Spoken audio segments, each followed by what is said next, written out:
जय हिंद साथियों। आज हम बात करते हैं संविधान का बुनियादी संरचना और केशवानंद भारती केस। तो दोस्तों, इससे पहले हम जान लेते हैं संविधान के परिचय के बारे में। तो दोस्तों, जैसा कि हम सभी जानते हैं कि देश को सुचारू रूप से चलाने के लिए कुछ बुनियादी नियमों की आवश्यकता होती है और इन बुनियादी नियमों के बिना समाज को चलाया नहीं जा सकता।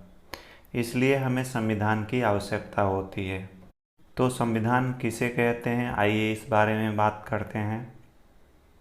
तो दोस्तों, संविधान उन बुनियादी नियमों और सिद्धांतों के समूहों को कहते हैं जिसके अनुसार किसी देश का शासन चलाया जाता है।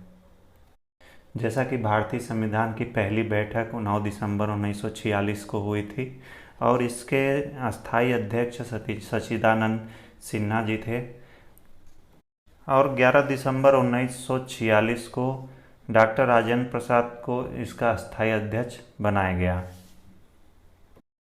दोस्तों, संविधान सभा ने 2 साल 11 महीने और 18 दिन में संविधान को बनाकर तैयार किया था। इस तरह से हमारा संविधान 26 नवंबर 1949 को बन चुका था, लेकिन इसे लागू करने में 2 महीने बाद यानी 26 जनवरी 1950 को लागू हुआ। तो आइए दोस्तों, अब हम संविधान सभा के बारे में बात करते हैं, जो कि संविधान सभा के द्वारा हमारा संविधान बनाया गया था। संविधान सभा जनता के प्रतिनिधियों की एक ऐसी सभा है जिसका निर्माण संविधान बनाने के लिए किया गया था। भारत संविधान के अंदर कुल 389 सदस्यों को शामिल किया जाना था, जिसमें से 296 ब्रिटिश सदस्य थे और 93 सदस्य भारतीय रियासतों से लिए जाने थे। लेकिन पाकिस्तान का बंटवारा होने की वजह से संविधान सभा का पुनर्गठन करना पड़ा, मतलब संविधान सभा का गठन फिर से करना पड़ा। अब की बार जो ब्रिटिश इंडिया के सदस्य 235 थे और भारतीय रियासतों के 89 सदस्य लिए गए थे। तो दोस्तों, अब बात करते हैं संविधान के निर्माण के बारे में। संविधान का निर्माण करने के लिए 15 समितियां बनाई गई थीं। इन समितियों को अलग अलग विषय दिए गए थे और 15 समितियों के ऊपर 6 सदस्यों वाली प्रारूप समिति बनाई गई थी। और दोस्तों, प्रारूप समिति के जो अध्यक्ष थे डॉक्टर भीमराव अंबेडकर जी थे और 15 समितियों के सिफारिश के आधार पर प्रारूप समिति द्वारा और 1 साल बाद 26 नवंबर 1949 को संविधान के अध्यक्ष डॉक्टर राजेंद्र प्रसाद ने इस पर हस्ताक्षर कर दिए और 2 महीने बाद 26 जनवरी 1950 को इसे लागू कर दिया गया। हालांकि हमारा संविधान 26 नवंबर 1949 को ही बनकर तैयार हो गया था, लेकिन इसे लागू करने के लिए 2 महीने बाद तक टाइम लगा। दरअसल क्योंकि दोस्तों कि 1929 में कांग्रेस का लाहौर अधिवेशन हुआ था, जिसमें पूर्ण स्वतंत्रता का प्रस्ताव पारित किया गया था और यह भी घोषणा की गई थी कि हर साल 26 जनवरी को आज़ादी के दिन के रूप में मनाया जाएगा। लेकिन दोस्तों, अंग्रेज़ों ने भारत को आज़ादी देने से इनकार कर दिया। ठीक उसके अगले साल 26 जनवरी को आज़ादी के दिन के रूप में मनाया जाने लगा। तो उसी दिन को याद बनाए जाने के लिए संविधान को लागू किया गया और इसे 26 जनवरी 1950 के रूप में मनाया जाने लगा। दोस्तों, अब बात करते हैं संविधान की प्रस्तावना की। हम सभी जानते हैं संविधान के अंदर 13 दिसंबर 1946 को संविधान सभा का एक प्रस्ताव पेश किया गया था, जो पंडित जवाहरलाल नेहरू ने किया था। उस प्रस्ताव को हम उद्देश्य प्रस्ताव के नाम से भी जानते हैं, इसे प्रस्तावना भी कहते हैं। और संविधान शुरू करने से पहले प्रस्तावना लिखना एक परंपरा बन गई है। तो जिस तरीके से दूसरे देशों ने संविधान को शुरू करने से पहले प्रस्तावना लिखी थी, उसी तरीके से भारतीय संविधान के निर्माताओं ने भी संविधान को शुरू करने से पहले प्रस्तावना लिखी। प्रस्तावना से संविधान के बारे में संक्षिप्त जानकारी मिलती है। तो एक तरह से संविधान एक उधार का थैला है, ऐसा भी कहा गया है। तो आइए इस बारे में हम जानते हैं कि संविधान उधार का थैला ऐसा क्यों कहा गया है। तो दोस्तों, क्योंकि हमारे संविधान निर्माताओं ने दुनिया भर के संविधानों का निरीक्षण किया और जिस देश के संविधान की जो चीज़ अच्छी लगी उसे अपनी संविधान में शामिल कर लिया। दोस्तों, हमारे संविधान के निर्माताओं ने दुनिया भर के संविधानों को इकट्ठा किया और वहाँ से अलग अलग चीज़ें, मतलब जिस देश की जो चीज़ अच्छी लगी वो चीज़ें अपने संविधान में रखा, मतलब अपने संविधान में शामिल किया। जैसे संसदीय प्रणाली ब्रिटेन की अच्छी लगी तो संसदीय प्रणाली जो हमारी है वो ब्रिटेन की है। संघात्मक शासन व्यवस्था जो है कनाडा की है और स्वतंत्रता, समानता और बंधुत्व सिद्धांत फ्रांस से लिया गया है। तो दोस्तों, इसी प्रकार राज्य के नीति निर्देशक तत्व आयरलैंड से लिया गया है और मौलिक अधिकार एवं न्यायपालिका की स्वतंत्रता अमेरिका की अच्छी लगी तो अमेरिका से शामिल किया गया है। तो दोस्तों, ऐसे अलग अलग देशों के संविधान से अलग अलग चीज़ें शामिल की गई हैं। इसलिए सारे लोग कहते हैं कि यह संविधान उधार का थैला है। अब हम बात करते हैं संविधान की विशेषताएं। दोस्तों, संविधान की बहुत सारी विशेषताएं हैं और हमारा संविधान एकात्मक और संघात्मक का मिश्रण है। भारतीय संविधान में नागरिकों को मौलिक अधिकार की स्वतंत्रता दी गई है। हालांकि भारत में एक संघात्मक राज्य है, लेकिन फिर भी यहाँ पर एक हरी नागरिकता को अपनाया गया है, मतलब एकल नागरिकता है यहाँ पर। और भारतीय संविधान कठोर एवं लचीले संविधान दोनों का मिश्रण है। कठोर संविधान उस संविधान को कहा जाता है जिनमें संविधान में परिवर्तन करने या बदलाव करना मुश्किल होता है, यानी कठिन होता है। और दोस्तों, लचीला संविधान उसे कहा जाता है जिसमें संविधान के परिवर्तन करना आसान होता हो। और दोस्तों, भारतीय संविधान न तो अमेरिका के संविधान की तरह कठोर है और न ही इंग्लैंड की संविधान की तरह लचीला है, बल्कि यह कठोर और लचीले दोनों का मिश्रण है। इसलिए भारतीय संविधान को मिश्रण और संघात्मक मिश्रण बोला गया है, एकात्मक और संघात्मक का मिश्रण।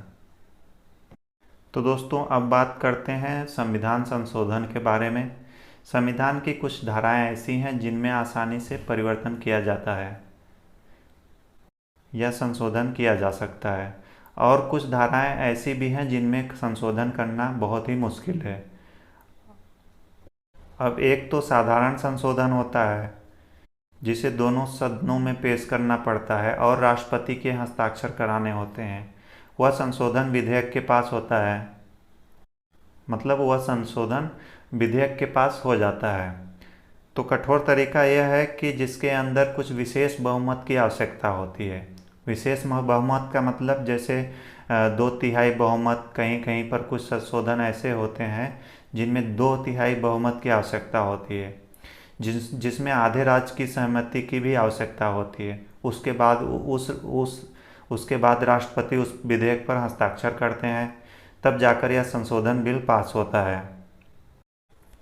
तो इस तरीके से भारतीय संविधान दुनिया का सबसे बड़ा संविधान है और इसे दूसरे शब्दों में यह भी बोला जाता है कि भारतीय संविधान सबसे बड़ा लिखित संविधान भी है।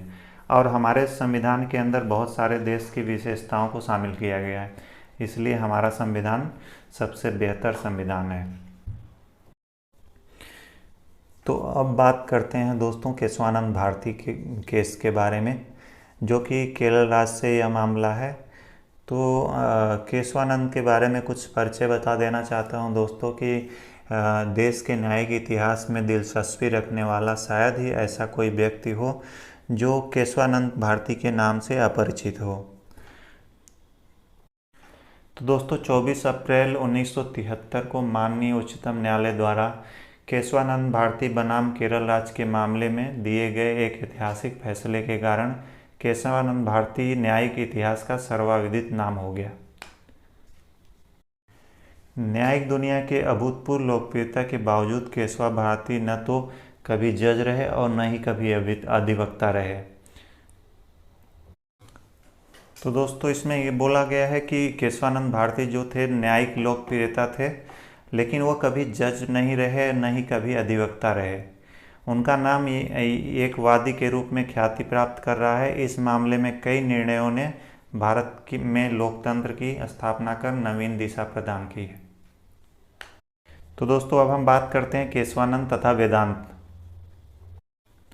तो आप सबको बता देना चाहते हैं कि कासरगोड जो केरल का सबसे उत्तरी जिला है, पश्चिम में समुद्र और पूर्व में जो है कर्नाटक से घिरे इस इलाके का सदियों पुराना एक शैव मठ है जो एडनीर में स्थित है। दोस्तों यह मठ जो है 9वीं सदी के महान संत जो हैं अद्वैत वेदांत दर्शन के प्रणेता आदि गुरु शंकराचार्य से जुड़ा हुआ है। तो दोस्तों यह ब्राह्मणों की तांत्रिक पद्धति का अनुसरण करने वाली स्मार्त भागवत परंपरा को मानता है। इस मठ का इतिहास करीब 1200 साल पुराना माना जाता है। शंकराचार्य की क्षेत्रीय पीठ का दर्जा प्राप्त होने के चलते इस मठ के प्रमुख को केरल के शंकराचार्य का दर्जा दिया जाता है। इसलिए स्वामी केशवानंद भारती केरल के मौजूदा शंकराचार्य कहे जाते थे। तो दोस्तों करीब 19 साल की अवस्था में उन्होंने संन्यास ले लिया था, जिसके कुछ साल बाद ही अपने गुरु के निधन के बाद वे एडनीर मठ के मुखिया बन गए। हालांकि उन्हें सम्मान में उन्हें श्रीमद् जगत गुरु श्री श्री शंकराचार्य तोतकर्ता श्री केशवानंद भारती श्री पंद ग्वालवारू के नाम से संबोधन बुलाया जाता था। तो दोस्तों केशवानंद भारती मामला यह था कि मठ का न केवल अध्यात्म क्षेत्र में उन्नति था, बल्कि भारत के नाट्य और नृत्य परंपरा को बढ़ावा देने के लिए कासरगोड और उसके आसपास के इलाकों में दशकों से एडनीर मठ के कई स्कूल और कॉलेज चल रहे थे। और दोस्तों इसके अलावा यह मठ कई सालों से कई तरह के व्यवसायों को भी संचालित करता था। 60-70 के दशकों में कासरगोड में इस मठ के 50 हजारों एकड़ जमीन भी थी। परंतु दोस्तों EMS नंबूदरीपाद के नेतृत्व में केरल के तत्कालीन वामपंथी सरकार के केरल भूमि सुधार अधिनियम 1963 से मठ के हजारों करोड़ जमीन भूमि जो है अधिग्रहित कर ली गई तथा इस अधिनियम को 9वें अनुसूची में डाल दिया गया, जिससे इस पर न्यायिक पुनरावलोकन जो है न हो सका। ऐसे में एडनीर मठ के युवा प्रमुख स्वामी केशवानंद भारती ने सरकार के इस फैसले को अदालत में चुनौती दी। तो दोस्तों केरल हाई कोर्ट के समक्ष इस मठ के मुखिया होने के नाते उन्होंने 1970 में दायर एक याचिका में केशवानंद भारती ने अनुच्छेद 26 के हवाला देते हुए मांग की थी कि उन्हें अपनी धार्मिक संपदा का प्रबंधन करने का मूल अधिकार दिलाया जाए। तो उन्होंने संविधान संशोधन के जरिए अनुच्छेद 31 में प्रदत्त संपत्ति के मूल अधिकार पर पाबंदी लगाने वाले केंद्र सरकार के 24वें, 25वें और 29वें संविधान संशोधन को चुनौती दी। इसके अलावा केरल और केंद्र सरकार के भूमि सुधार कानूनों को भी उन्होंने चुनौती दी। लेकिन दोस्तों केरल हाई कोर्ट में मठ को कामयाबी नहीं मिली, जिसके बाद यह मामला आखिरकार सुप्रीम कोर्ट में ही पहुंच गया। जो मठ का मामला था वह अब केरल हाई कोर्ट से सुप्रीम कोर्ट में चला गया। तो दोस्तों अब है कि उच्चतम न्यायालय और केशवानंद भारती का वाद, जो कि देश के शीर्ष अदालत ने पाया कि इस मामले में संवैधानिक व्याख्या की आवश्यकता है। तो दोस्तों इस मामले का सर्वाधिक महत्वपूर्ण मुद्दा यह था कि क्या देश के संसद के पास संविधान संशोधन के जरिए मौलिक अधिकारों सहित किसी भी अन्य हिस्से में असीमित संशोधन का अधिकार है या नहीं। अतः दोस्तों शीर्ष अदालत ने इस मामले में पूर्व के गोलकनाथ मामले से बनी 11 जजों की संविधान पीठ से भी बड़ी पीठ बनाया जाए। इसके बाद 1972 के अंत में इस मामले की लगातार सुनवाई हुई, जो 68 दिनों तक चली। अंततः दोस्तों 307 पृष्ठ के अपने लंबे फैसले में केवल एक वोट के अंतर से शीर्ष अदालत, जो उच्चतम न्यायालय है, सुप्रीम कोर्ट, तो शीर्ष अदालत ने स्वामी केशवानंद भारती के विरोध में फैसला दिया और यह फैसला 7:6 के न्यूनतम अंतर से दिया गया।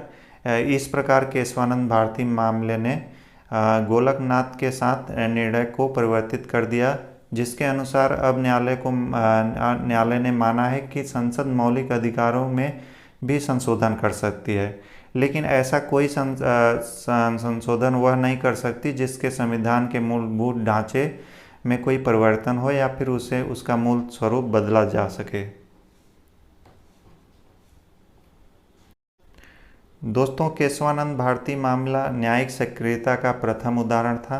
केशवानंद भारतीवाद के निर्णय से यह स्पष्ट हो गया कि देश में संविधान से ऊपर कुछ भी नहीं है, कोई भी नहीं है और संसद भी नहीं है। और दोस्तों, यदि इस मामले में 7 जज फैसला नहीं देते और संसद को संविधान से किसी भी तरह से संशोधन के अधिकार मिल गए होते तो शायद देश में गणतांत्रिक व्यवस्था भी सुरक्षित न रह जाती। और इस फैसला के 2 साल बाद तत्कालीन प्रधानमंत्री इंदिरा गांधी ने देश में आपातकाल लागू कर दिया और संविधान को पूरी तरह से बदल दिया गया। लेकिन आपातकाल के बाद केशवानंद भारती मामले के निर्णय को आधार मानकर ही मूल संविधान वापस लाया गया। यह इस निर्णय की प्राप्तियां हैं। तो दोस्तों, यह रहा केशवानंद भारती केस। धन्यवाद दोस्तों। जय हिंद।